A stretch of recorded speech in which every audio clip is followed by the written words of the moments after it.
En 2010, la RDC a convié une assistance technique à la Banque mondiale afin de réaliser une étude diagnostique de l'intégration du commerce en République démocratique du Congo.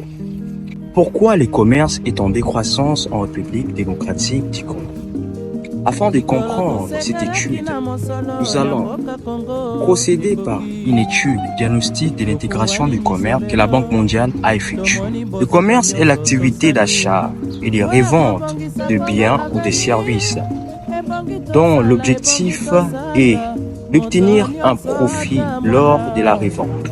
Différentes actions ont été suggérées par cette étude en 2011 pour améliorer le commerce ou l'économie du pays, notamment la politique commerciale, la politique sectorielle et la facilitation du commerce.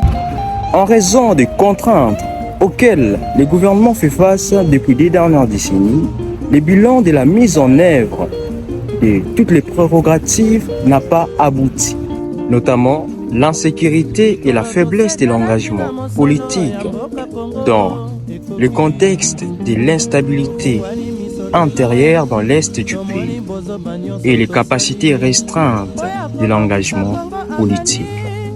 Malgré les contraintes que nous avons citées tout à l'heure, ils ont quand même pu mettre en place certaines recommandations pouvant aider le pays à améliorer son économie. La République démocratique du Congo est l'un des plus grands pays de l'Afrique après l'Algérie. Elle compte aujourd'hui, en 2025, 103 millions d'habitants et comprend 2,35 millions de kilomètres carrés, qui est sa superficie. On se demande, avec sa position géographique, pourquoi est-elle aussi pauvre? Voici les raisons qui limitent l'expansion de l'économie en République démocratique du Congo.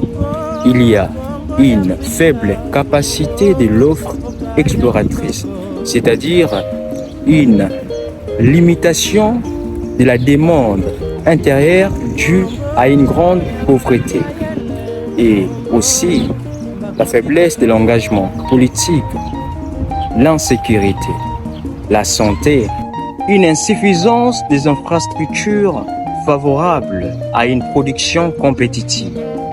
Pour que la RDC améliore son économie mondiale et sous-régionale, il doit tenir compte de ses accords institutionnels et réglementaires.